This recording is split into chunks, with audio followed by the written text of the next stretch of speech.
राधे राधे दोस्तों, आपका कठिन पथ में स्वागत है। सर्वलोक चूड़ामणि अनंत ब्रह्मांडों के स्वामी भगवान जिसको अभय, जिसकी बाह पकड़ अभयत भुज दंड मूल पीनांश सानुकूल, जिसको अभय दे दिया, जिसको शरण में ले लिया, जिसकी बाह पकड़ ली, कौन त्रिभुवन में से कुछ भय दे सके। सांवरे सरकार जिसकी रक्षा करे, उसका कोई त्रिभुवन में बिगाड़ नहीं सकता। देखिए, अम्बरीश जी को दुर्वासा जी ने नष्ट करना चाहा, क्या हुआ? त्रिभुवन में भागे घूमे, कहीं चैन नहीं मिला दुर्वासा जी को। प्रहलाद जी को हिरण्यकश्यप ने नष्ट करना चाहा, क्या हुआ? भगवान ने नरसिंह रूप रख के हर वरदान के बीच का रास्ता निकाल के फाड़ के फेंक दिया।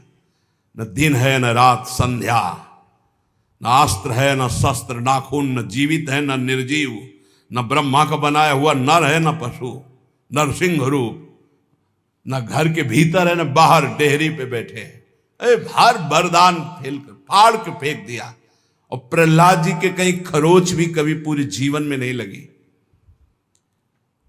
भगवत रसिक जी कह रहे हैं, ध्रुव जी क्या स्थिति थी, चाटा मार कर की गोद में भी बैठने नहीं दिया है, तो इस सिंहासन का अधिकारी, जहां पहले नारायण का भजन कर और शरीर त्याग, और मेरे गर्भ से, सुरुचि ने कहा मेरे गर्भ से, तब इस सिंहासन में जाके भगवान की आराधना। 5 वर्ष का बालक यही मधुवन में, मथुरापुरी में आकर के तपस्या की। क्या उस समय मच्छर नहीं थे? क्या सांप बिच्छू नहीं थे? क्या सिंह नहीं थे? कोई परवाह नहीं की, क्योंकि सांवरे सरकार का भरोसा। 6 महीने में भगवत साक्षात्कार करके त्रिभुवन में सर्वबंधनी अटल पदवी प्राप्त करके चलेंगे। कुंती नंदन 5 पांडवों को बाल्यावस्था से लेकर मारने का प्रयास होता रहा। अंततो गत्वा दुर्योधन का सर्वनाश हो गया, पूरे परिवार का। महाराज युधिष्ठिर चक्रवर्ती सम्राट पद पर बैठे। सांवरे सरकार जिसके पक्ष में, उसका बाल बाका भी नहीं हो सकता, बाल बाका भी नहीं हो सकता। बहुत बड़ी बात है भीष्म प्रतिज्ञा। दुर्योधन ने जब देखा कि 10,000 महारथियों को रोज मारते हुए एक पांडव को खरोच भी नहीं आती, तो कहा भीष्म जी से कि पितामह, मैं पहले से जानता था, सेनापति बनाने के पहले से आपको, कि आप हमारी कभी विजय नहीं चाहेंगे, आप पांडवों की ही विजय चाहेंगे, भले हमारे पक्ष से 10,000 महारथियों को मारते तो भी। तो उनका ऐसा नहीं, मैं कोई पक्षपात नहीं कर रहा हूं, वो श्री कृष्ण द्वारा सुरक्षित है। बोले तो आपकी प्रतिज्ञा को कोई टाल सके ऐसा नहीं, आप हमारे सामने प्रण लीजिए कि पांडवों का वध करेंगे।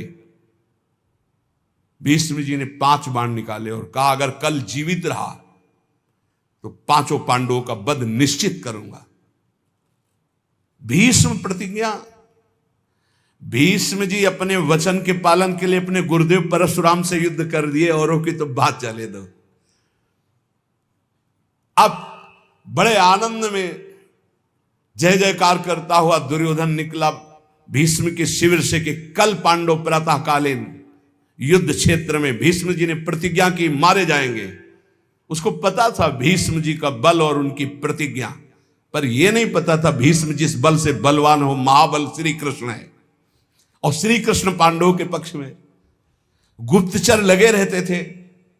तत्काल एक गुप्तचर पांडवों के शिविर में गया, जहां भगवान श्री कृष्ण विराजमान थे, पांडव शयन कर रहे थे। भगवान से कहा कि प्रभु, भीष्म जी ने प्रतिज्ञा कर ली है, कल प्रातःकालीन 5 बाण निकालें, 5 पांडव मारे जाएंगे। खड़े हो गए भगवान, क्योंकि भीष्म महाभागवत और महावीर, परम पवित्र वचन वाले, परम पवित्र आचरण वाले, परम पवित्र चिंतन वाले महात्मा हैं। भगवान खड़े हो गए, टहलने लगे, विचार किया कि क्या किया जाए। द्रौपदी के शिविर में गए। द्रौपदी ने कहा, प्रभु। बोले, हाँ हमें भी सूचना मिल चुकी, आपको बताने की जरूरत नहीं, जल्दी तैयारी कर, मुझे दासी के वस्त्र दे, एक बार मैं पांडवों से फिर मिलकर आता हूं। वहां गए, पांडव जगह बैठे थे। तो उन्होंने कहा कि तुम्हें पता चला? बोले, हाँ प्रभु पता चला। तो शांति से कैसे बैठे हो? बोले, आप अशांत हो इसलिए मैं शांत हूं। आप अशांत, जिसकी आप रक्षा करने के लिए अशांत हो चुके हो, चंचल हो चुके हो, अब मुझे क्या परवाह है। अरे बोले तुम तो बातें बनाते हो। और भगवान ने दासी वस्त्र धारण किए, द्रौपदी के दासी के वस्त्र धारण, नटवर नागर है, लीला बिहारी। और द्रौपदी से कहा आगे आगे चलो, मैं पीछे पीछे चल रही हूं तुम्हारे। पूरी घाघरा और सुबह से पहरे।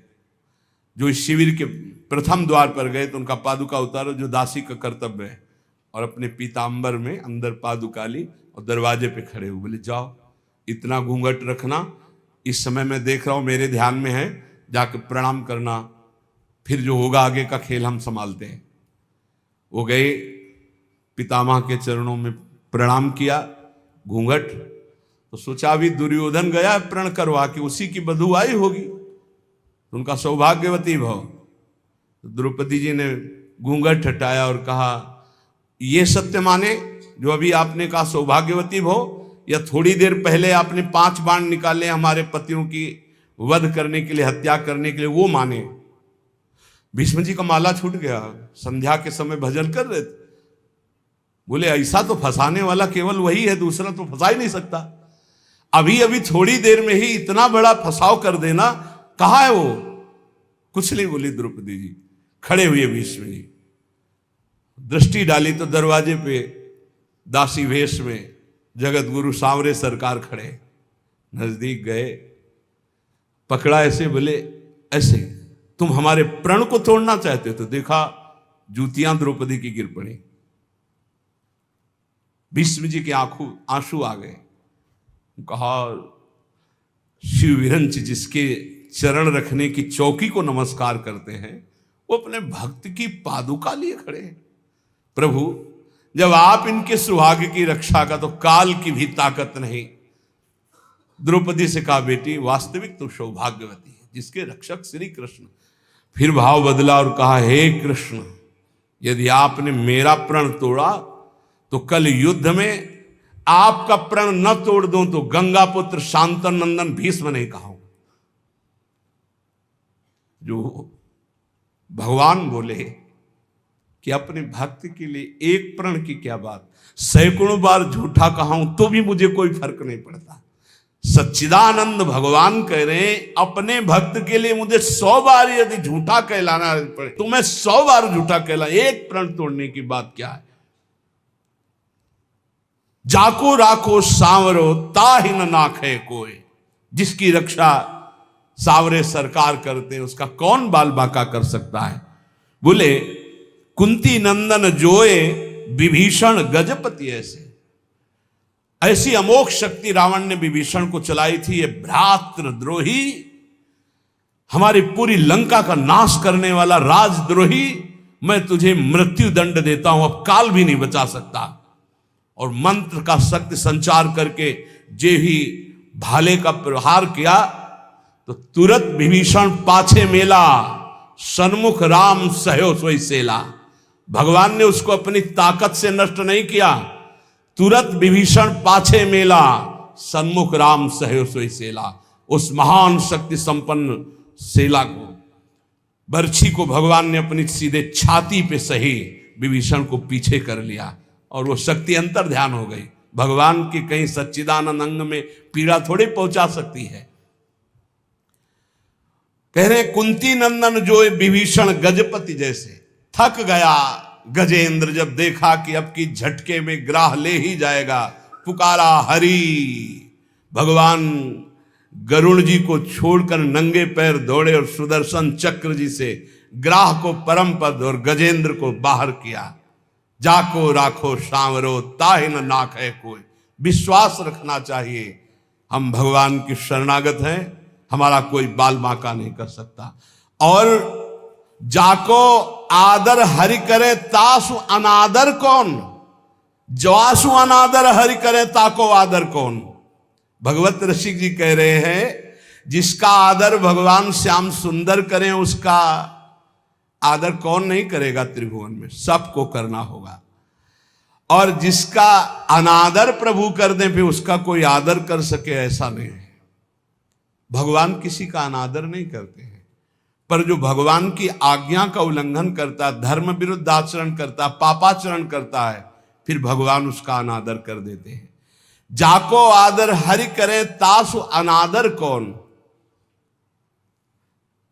जब सुपच वाल्मीकि की पूजा कराई तो राजसूय यज्ञ में बड़े बड़े महात्मा ब्रह्म ऋषि भगवान शंकर सब आए हुए थे।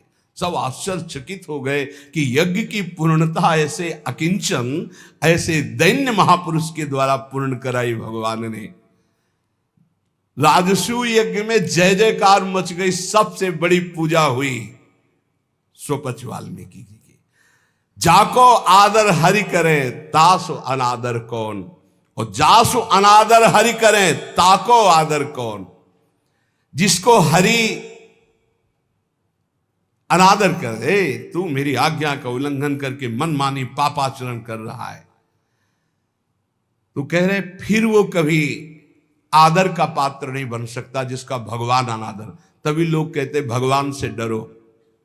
लेकिन आज इतना ज्ञान छाया हुआ है और सर्वनाश का खेल हो रहा है, सर्वनाश का खेल हो रहा है। कैसे कैसे दृश्य उपस्थित हैं। आप लोग तो संसार में सीख लो ना, इस संसार से। ये शिक्षा देता है, ये संसार शिक्षा देता है। नवीन नवीन पशुओं के शरीरों खा रहे तो उनके बच्चे वो गाड़ी से उतर करके जल लाने के लिए गए, शीशा लाख हो गया, पता नहीं कैसे आग लगी, चिल्लाता रहा वो पूरा परिवार गाड़ी में, वो बाहर ऐसे तड़प रहा है पानी लिए, पूरा परिवार जल रहा है। खाओ तुम, दिखा रहे हैं तुम्हारे।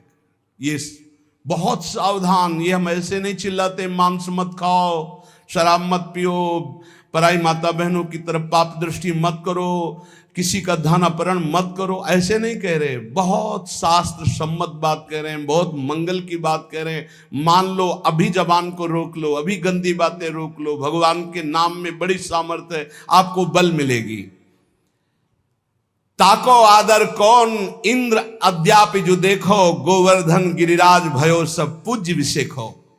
देखो भगवान ने जब इंद्र को ऐसे करके गिरिराज जी का आज तक गिरिराज जी की जय जयकार हो रही। क्या बिगाड़ लिया इंद्र ने ब्रजवासियों का। भगवत रसिक अनन्य पान गहिलीनो ताको। बस ये कुछ ऐसे शब्द हैं जो हृदय में एकदम, भगवत रसिक अनन्य पान गहलीनो ताको। भगवान ने जिसका हाथ पकड़ लिया, सुरजन सब अनुकूल करे दुर्जन कहा जाको। समस्त दैवी शक्तियां उसके अनुकूल हो जाती। ये दुर्जन लोग, दुष्ट लोग कुछ उसका बिगाड़ नहीं सकते, जिसको भगवान सांवले सरकार अपने पक्ष में कर ले। इसलिए उपासक को धाम की कृपा से, रसिकों के संग से जो आराध्य देव की प्रियता प्राप्त होती है, निर्भय हो जाए। किम करोम्यहम मुन्मत्तो यत् किंचित प्रलपाम्लयल ज्ञान भक्ति विरक्त्यादि व्यर्थम वृंदावनम बिना। क्या करूं, ये लोग पागल हो रहे हैं, समझ ही नहीं पा रहे हैं। कैसे बस रुपया आवे, रुपया से भोग सामग्री, बस कैसे रुपया आवे, कैसे भोग लूं। बहुत सावधान, बहुत सावधान। पागल होने के लिए नहीं आ पाए, आप विवेकवान बनने के लिए आए। जिसको देखो ऐसे पागलपन से प्रलाप करता है, बहुत सावधान। श्रीपाद कह रहे प्रलाप्यम, प्रलाप पागलों जैसा, स्पष्ट पागलों जैसा प्रलाप। सब भगवान की शक्ति से संपन्न है, कोई संशय नहीं। पर आज तक कोई महापुरुष ऐसे भगवान की शक्तियों को नहीं। भगवान की शक्ति लोक का पालन करने के लिए विराजमान है। लोक जब अधर्माचरण करता है तो वही शक्तियां उनको नष्ट करने वाली बन जाती है, और जब धर्माचरण करता है तो उन्हीं का पालन करने वाली बन जाती है। वशिष्ठ जी त्रिकालज्ञ महापुरुष है। वशिष्ठ जी नई सृष्टि रचने वाले सामर्थ्यशाली महात्मा है। वशिष्ठ जी भगवान राम को ब्रह्म उपदेश करने की सामर्थ्य रखने वाले महात्मा है। योग वासिष्ठ पढ़ के देखना।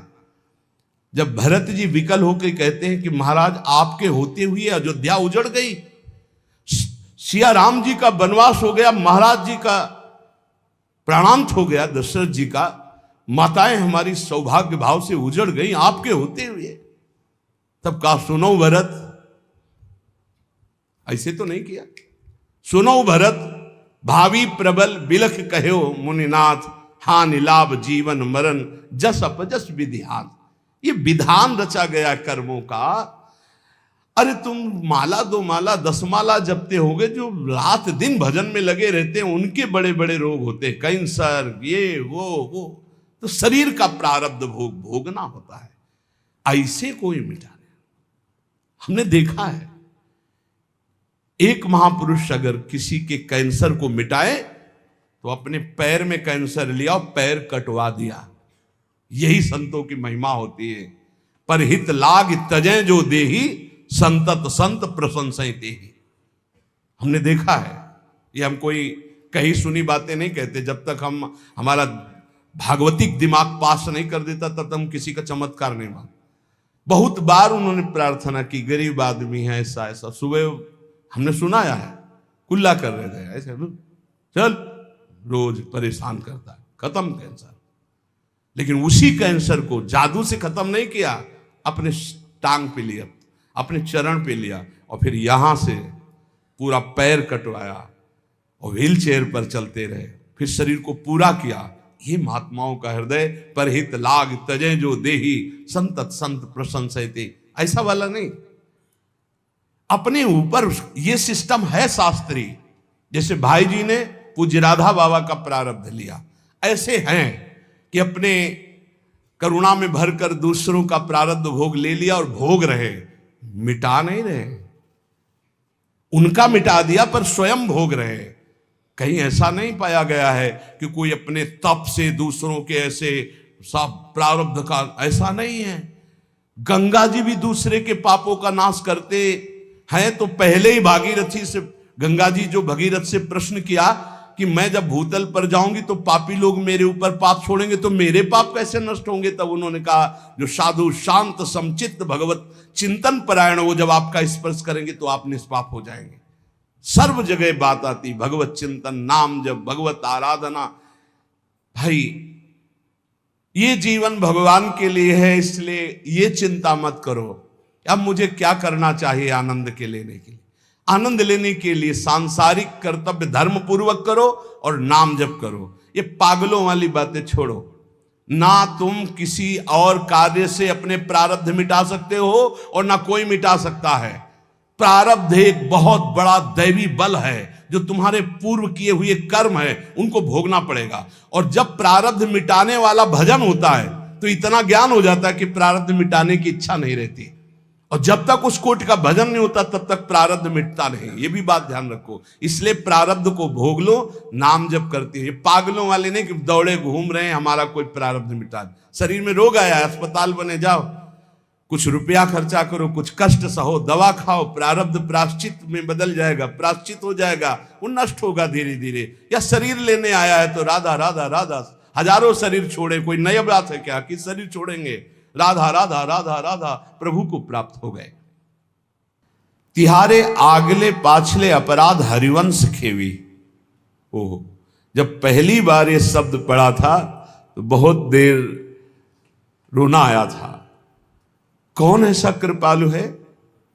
अभी तक जो किया वो तो क्षमा कर देंगे, आगे करोगे तो दंड भोगना पड़ेगा। यह सिद्धांत है।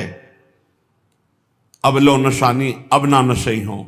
लेकिन आचार्य क्या कह रहे हैं? तिहारे आगले पाछले अपराध हरिवंश खेवी। पीछे जो हो गए वो और आगे जो हो जाएंगे वो सब हम देख लेंगे, वो हम देख लेंगे। तुम निर्विकार भाव से प्रेम में जाओ। तुमसे अगर त्रुटि भी हुई तो उसको हम भोगेंगे। तिहारे आगले पाछले अपराध हरिवंश खेवी, अस स्वभाव को सुनो न देखो। जैसा आचार्य का स्वभाव कृपा रूप जो अपधर्यो, प्रिया प्रीतम की कृपावतार आचार्य हैं। बलिहारी है उन भक्तों के चरणों में जो अपने आचार्य की ठसक में रहते हैं। मन क्रम वचन त्रिशुद्ध सकल मद, हम श्रीहित हरिवंश उपासी। श्रीपाद प्रबोधानंद जी महाराज कह रहे हैं, अहो बिटसु कर प्रायोत्फुल्ल दस पशुस्ततः, ना मूढ़ श्रयते वृंदावन मानंद सागरम। थोड़ा कड़ुए शब्द बोल रहे हैं। ए भाई, विष्ठा भोजी सुअर, जूठी पत्तले चाटने वाला कुत्ता और भार ढोने वाला गधा, इस तरह का जीवन व्यतीत करते हुए तुम्हें लज्जा नहीं आती? तुम मानव देह प्राप्त किए हो, विष्ठा भोजी सूकर की भांति न पवित्रता का विचार है, न अपवित्रता का विचार है, न दोष का विचार है, न निर्दोष का, बस पेट भरना चाहिए। जैसे सूकर भागा घूमता है, ऐसे भागे घूम रहे हैं बस पेट भरने के लिए। मांस भक्षण, जो भी जैसा पवित्र, जो भी बस डालते रहो, बस उदर पोषण करना है। विष्ठा भोजी सूकर की भांति जीवन को केवल रसेंद्री स्वाद में नष्ट कर रहे हैं। अपनी अंगुली जरा कड़ाह में जब तेल पक जाता है तो डाल के देखो कैसा लगता है। उसमें तुम जिंदा जीवों को तल रहे हो केवल रसेंद्री भोग के लिए। हमारी जबान को अच्छा लगता है, यही जबान तुम्हारी नरक पहुंचा देगी, यही जबान तुम्हारी दुर्गति करा देगी।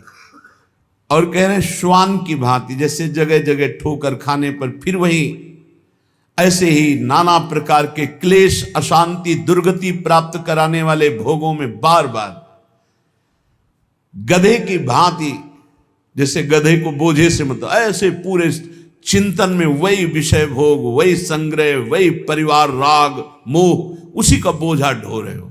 श्रीपाद कह रहे, अहो इतना दुर्लभ मानव देह पाकर विष्ठा भोजी सूकर, कुकर और गधे की तरह जीवन व्यतीत कर रहे हो, तुम्हें लज्जा नहीं आती? अरे मूर्ख, इधर आनंद नहीं, आनंद सागर तो तेरे हृदय में लहरा रहा है। आओ श्रीधाम वृंदावन का आश्रय लो, कुछ दिन रुको, सत्संग सुनो और उसको मनन करो और आचरण में उतारो, फिर देखो आनंद मिलता है कि नहीं।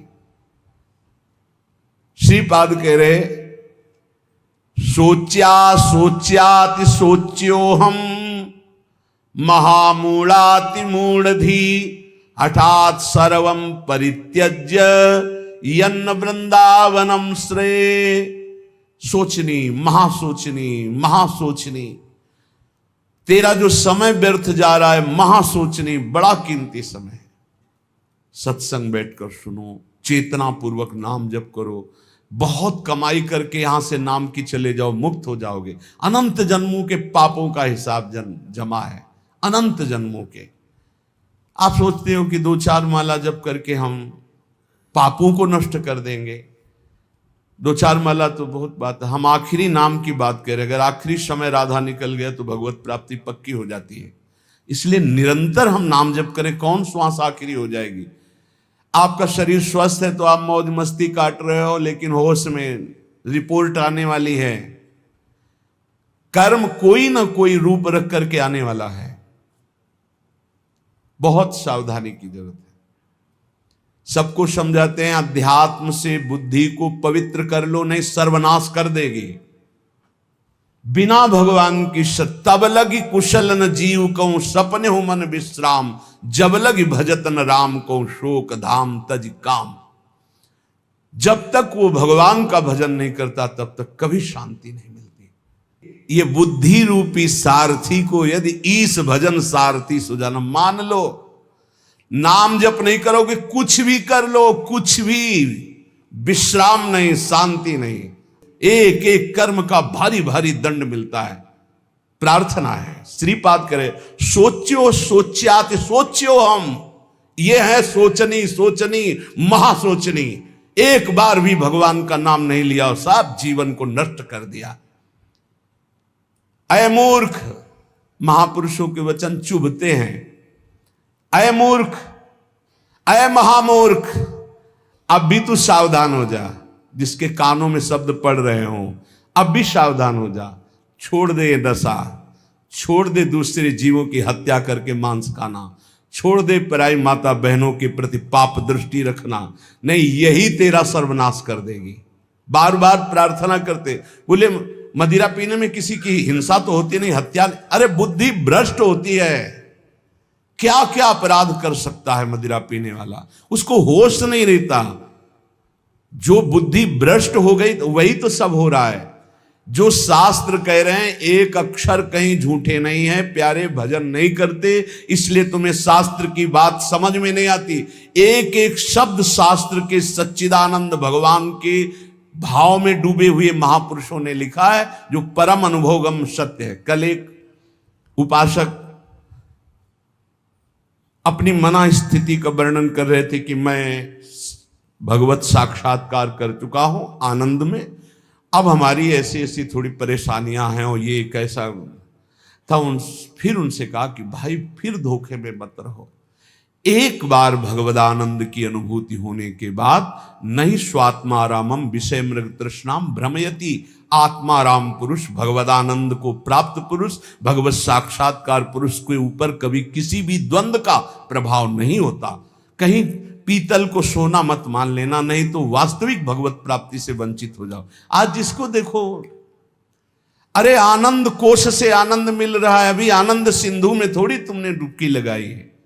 सही ढंग से चलो तो आनंद सिंधु में डूब जाओगे, उन्हीं के अंश हो। श्रीपाद कह रहे हठा